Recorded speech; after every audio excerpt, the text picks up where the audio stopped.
TIAA is on a mission. Why? Because 54% of Black Americans don't have enough savings to retire. So in collaboration with big-name artists like Wyclef Jean, TIAA released Paper Right, new music inspiring a new financial future. With 100% of streaming sales going to a nonprofit that teaches students how to invest. Stream Paper Right now and help close the gap. It is mind-blowing and heartbreaking how many original scripts are written every year but are never made. So we seek out these scripts and bring them to life with full audio production and professional actors. Check us out at Undiscovered Scripts, Movies made of paper. wherever you get your podcasts. Free!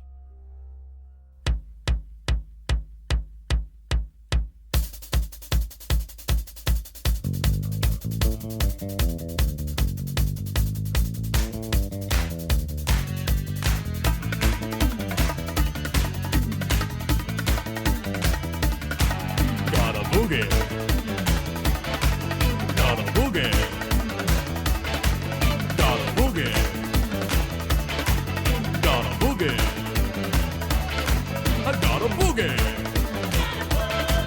Got a boogie. I got a boogie. Got a boogie on my finger and I can't shake it off. And we're back with another episode of Weird Algorithm. Matthew, we covered a parody, Yes, and now we get to cover our first Weird Al original. that's right. And something that I picked up on while doing this research that I don't think this ever really went through my head until we started doing this podcast, really. There's not really that. There's one style parody on this entire album, and then the rest are just originals. Like, they're different genres maybe, but it's not like he's Sure. trying to ape a specific artist. Yeah, they're really just songs. They're just, these, and again, eclectic sort of sounds, although not nearly as eclectic as he became later. For sure. And we got to talk about, I'll play my card right now. My least favorite song on the album that we're talking about today. Okay. Got a Boogie. I think the problem with this song is the length, to me. Like, this is a song that should have been like a 30-second interlude. I Yeah. don't think it need to be like a full 3-minute song. Well, and now this is where it gets interesting, because obviously, lyrically, we don't have a lot to talk about with this track. This is a pretty, in terms of the joke, it's pretty straightforward. It tells you what the joke is right away, and we're going to just run with it the entire time. There's really nothing else from lyric one. You know everything you need to know about Got a Boogie. Yeah, I got a boogie on my finger and I can't get it off. But there was a certain point when because I very rarely listen to this song, and I'm looking at the time, because I was listening to these all on YouTube because I figured that was the quickest way to like find out if there was other videos that I could watch, like live performances or whatever. Yeah. And I haven't thought about the song in a really long time, and I'm looking at the time as the lyrics start, and I'm already like a minute into the song, and I literally found myself wondering, is this the only lyric in the song? There's a couple extra lines that he throws in the middle. No, it eventually gets a verse there, but Yeah, for it a does long get a time I verse. was like, man, I think this is a one-sentence song. Yeah, yeah. His early version of this song's just 6 words long, or however many words. for real. I know, But right?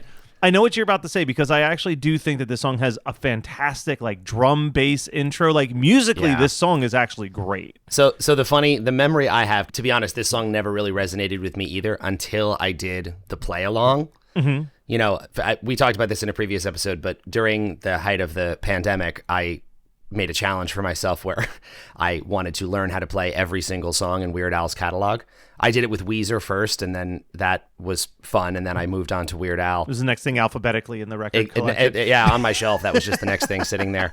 And I just drove myself absolutely crazy learning how to play all this music and then perform it on Twitch. It was basically my version. It was my COVID version of Bo Burnham's Inside. Yes. It was me doing this and losing my mind. And I started chronologically. I mean, I knew how to play some of this stuff just because of the parody nature of some of the songs, but I started at the beginning of album 1. So we start, Ricky, got it, no problem. I learned that fairly quickly. It's straightforward. And then this song starts, and I immediately go, oh my God, what have I done? I have created an impossible task for myself. This is so challenging. Because this is, and what I think is interesting about this, and we were talking about some of Weird Al's influences in the previous episode, but this, to me, channels a big influence that we did not mention, which is Frank Zappa. Yes. No, there's a Zappa nature here. Yeah, the complete goofy nonsense lyric that is surrounded by intense musicianship and serious riffing and playing all over the place. Like the bass and drum parts in this song, the song changes key, I think at least 3 times in going through these moves. You don't even really notice it. It has that weird bridge where they're doing these like chromatic octave parts, and I'm a little bit of music speak for the people here who know what I'm talking about. But it is, to sit down and like go through this, it's basically playing with like a minor key blues thing, but it is really, really intense in its like arrangement and composition. And that's all I think about when I listen to this now is Zappa, who is someone who would disarm you with a goofy lyric and then kind of stun you with the music that was behind that lyric. Yeah, I think something that you'll learn fairly quickly on this podcast, and we'll start that praise right here on episode 3, honestly.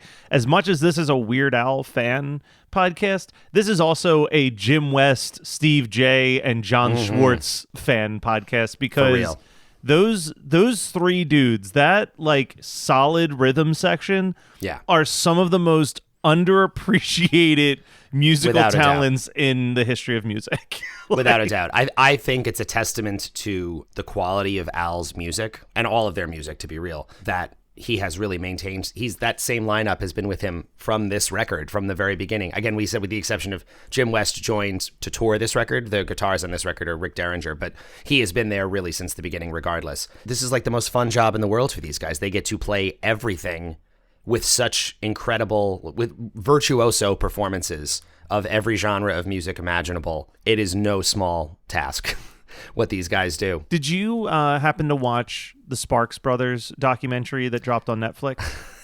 I did. And you know what's even more funny is I saw Sparks in New York last night. Oh, nice. We didn't talk about that at all, but that's like, I was at the show last night. So yes, I am familiar with Sparks. But Weird Al appears frequently throughout that documentary, and I think he says a line that I think is the heart and soul of both the band Sparks as well as the heart and soul of Weird Al, which is he says, in America, no one thinks that you can be serious while you're being funny. And like, I think that there is, this album, we maybe won't dive into some of the times where there is like a slightly deeper meaning to the Goofy song. This is pretty much just like Mad Magazine Goofy for Goofy's sake. But I think from a musicianship standpoint, some of these songs are legitimate like musical theory masterpieces. But because it's about a booger on a finger at a disco, like people are just like, whatever. Well, I get the clear sense, and especially as we go on and we talk about the parodies on this record and all of this stuff, I think at this stage, what I can tell, and this is just me speculating, but it sounds to me like Al on these originals, generally speaking across all of these originals, is the lyrics are goofy, but he is going out of his way to say, musically, I'm not messing around. Yeah. This is for real. I think that he went into the studio knowing that he was being perceived as a one-hit wonder novelty act, and it's kind of that idea of like you only get one chance to make your first record type deal, where it's like, look, if this is the only thing I'm ever going to record, I want to make sure that it is as musically interesting as I can possibly make it, because it could have been 13 tracks of him with an accordion and John Schwartz banging on a accordion case. It could have been 13 versions of Another One Rides the Bus. Yeah. And then we, without a doubt, would not be talking about Al today. No, 100%. I mean, he chose to take it in this direction where it was just like, I'm going to command respect of anyone who's willing to give me a shot at that. Yes. And again, it's the reason why in the music community he is so well respected, because anyone can listen to this stuff and just be like, whoa. This is, you can't fake this. No, and I want to go on a slight tangent off of Weird Al a little bit, but still tied to the concept of Gotta Boogie, because we are talking about like these crazy musical compositions. And I'm sure you, like me, grew up, in the 90s. Our only real vibe of the 70s was essentially like the disco sucks concept. Yes. And only very recently have I started to look back at disco records and be like, holy shit, these are masterpieces. Like, they are insane. And a big part, I mean, near and dear to your heart, some of the greatest bass lines you'll ever find were incredible in those disco stuff. Yeah, songs. incredible. Yeah. So I want to know some of your thoughts on disco. Let's dive into a little disco conversation. This is great, actually. So first of all, because now I'm going to segue into something else. We just referenced it. For people listening, if you are not familiar or you have not seen the Sparks Brothers documentary, I cannot recommend that enough. It is an incredible story, an amazing band, an insane story. Like, you will not believe the story of this band that you have probably not heard of, and don't feel bad because most people haven't. Yeah. But yeah, it's amazing. And Al is all over it, so definitely recommend it for that alone. But another one, going back to the disco thing, is there is a documentary that I watched. This was another COVID thing for me. There's a documentary about the Bee Gees on HBO. I think it's called How Can You Mend a Broken Heart? And it's super interesting because it basically talks about how it's kind of tragic. The Bee Gees they were not a disco band, they were almost like a folk rock band. They had these like very folky songs.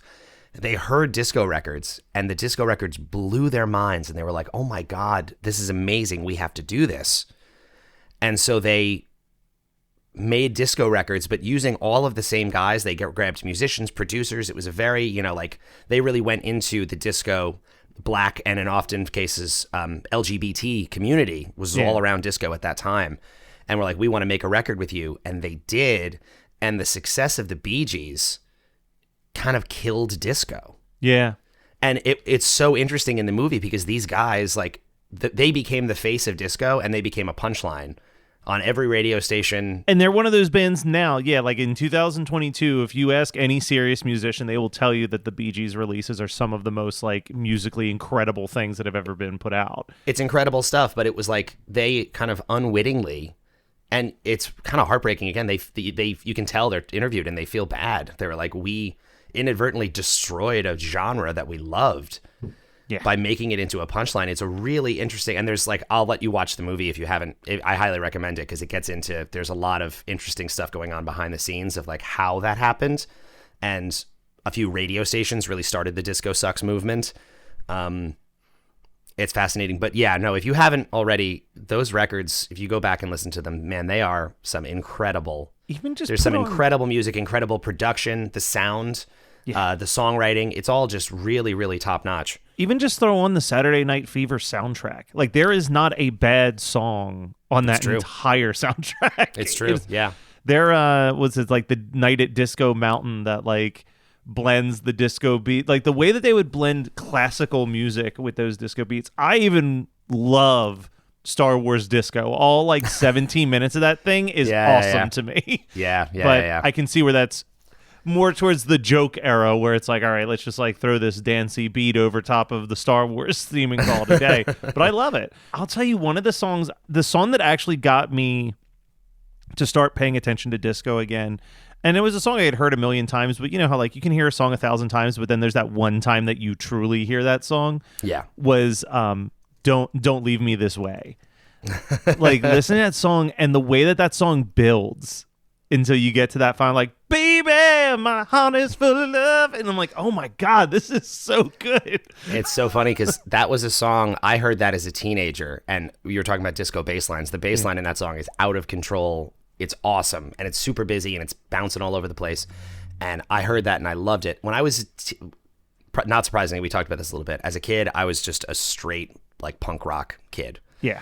And getting into bass is actually what changed my perspective a little bit because I like devoured every Green Day and Blink-182 bass line, and then I got into like the Rancid. Like I went through all of it, and then I kind of was like, okay, where else can I go? And my parents, my dad especially, loved that Donna Summer. No, it's Thelma Houston. Thelma Houston. Thank God I remembered that. He would have been so mad at me if I forgot. Thelma Houston, loved that song, and I heard the bass line, and I just flipped out at it, and I brought it to my bass teacher to learn from like I was supposed to bring a song for each lesson I took, like what I learned how to play. And I remember so vividly, I played that for him and he was like, he looked at me, he was like, what happened to you? You always bring cool music and you show up with this? And he was like so not into it. I was like, this is a great bass line and I really like it. And he was like, oh my God. He was like, come back next week with Led Zeppelin. But that was really the perception. That was like the early 2000s. And he was an older guy, of course. So like, you know, the Disco Sucks. We were talking about Zappa, and even Zappa was a very strong proponent of Disco Sucks. Yeah. So, but I sometimes wonder. I don't know. Zappa Zappa's tough because I wonder if Zappa did the disco sucks in the same way that like Primus sucks. You know what I mean? Like I think that Zappa was so, and funny enough, we talked about there's some of this on Weird Al's first record. Zappa was in so many ways anti-everything. Yeah, like that's what I mean. He just hated like, everything. Everything that he did was a pastiche of something else in some way. Like he was just always poking fun at culture. I was gonna say, so disco was huge enough. He made a whole that how album could you not? anti the Beatles. Like I'm not gonna take him saying disco sucks as an actual sign off on how he feels about disco. Sure. Yeah, no, that's fair. But yeah, no, Zappa's a fascinating dude just in general. Every time, like he's someone I need more albums by because everything that I've heard by him. I remember I was in a American music class, was one of the college classes I took, and it was just trying to cover the whole like landscape. And the only way you could take the American music class, this was kind of brilliant for the college. You couldn't take the American music class until you had taken the jazz class first, because he was like, look, if I was to try to explain all of this, it would just be the jazz class. So you need to take the jazz class first to get a baseline of like where all of this beyond jazz stems. And then it was kind of like picking up at where jazz stopped into like everything from 1950s and beyond. But similarly to your bass classes, like each student had to bring in at least one song and teach a course on that song for a day. And one kid brought in St. Alfonso's Breakfast. St. Alfonso's Pancake Breakfast. Oh my God. And I was just like, this is the craziest shit I've ever heard in my entire life. Like that song is unbelievable. And that's when I like went home. Napster was still a thing, I'm pretty sure. And I was like, let me get as much Frank Zappa as I can get real quick.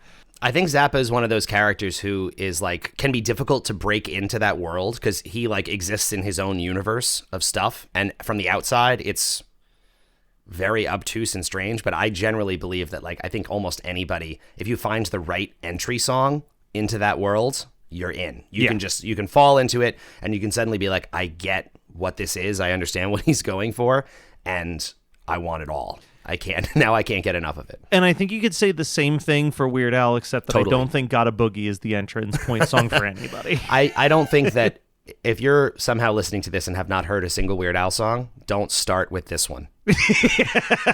We cannot recommend this as your first Weird Al track. It's, again, I think from a musical perspective, I think if anyone who's listening to this is a musician, like pick up a guitar or a bass or whatever it is and try to play along with it and be impressed with how busy, you can even hear it. It's all over the place musically. It's really interesting to me.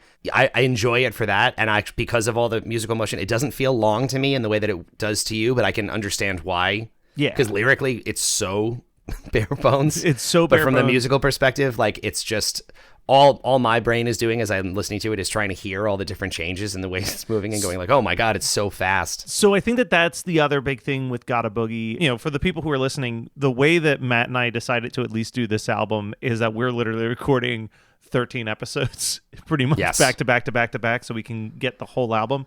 So I'm talking about this with an overview of all of the original songs on this entire album. Yes. And obviously I already played my hand very early that this is my least favorite song on the album. So you know that even though at the end of this episode it's currently my number one original Al song, that will not be the case by like episode 5. But I think one of the other things that this song lacks for me from a musical standpoint, from a musical theory standpoint, it's awesome. Yeah. There are so many songs on this album, especially with the originals, where there is just a cavalcade of strange noises mixed in everywhere. And this one is so kind of just straightforward. This is like, let's let our musicians really shine with what they can do. And I think it could have maybe used some like musical hand noises mixed in there and stuff. Like I think it really does have the random yelling of the background vocals just going like Boogie, like that sort of thing just keeps happening. But for the most part, this is like a drums, bass, and accordion shred fest. That's what this is. They are just ripping riffs while Al sings these ridiculous lyrics. Exactly. I mean, again, we're at this point in time. After this episode, Matt, things get interesting because right now this is both your and I's favorite original. But it is, and for what it's worth, to play my hand a little bit, this is not my least favorite song on this record. Ooh, I'm not going to say where it falls, but I'm more forgiving of this track than than you, and probably most people, really. But I would recommend giving it a shot and listening to it with open ears just from that perspective, because it's just, again, from the instrumental side of things, it is so much fun. No, for sure. All right, well, guys, this may have been a slightly shorter episode, but man, do we have a heavy hitter to break down next week. So we do. So you're going to go from what might be one of our shortest episodes to what could possibly be our longest episode. We'll see. Yeah, we're gonna get into it. All right, until next week. Thanks.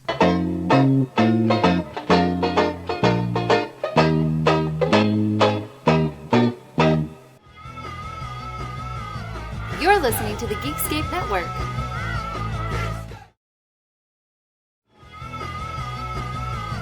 You're listening to the Geekscape Network.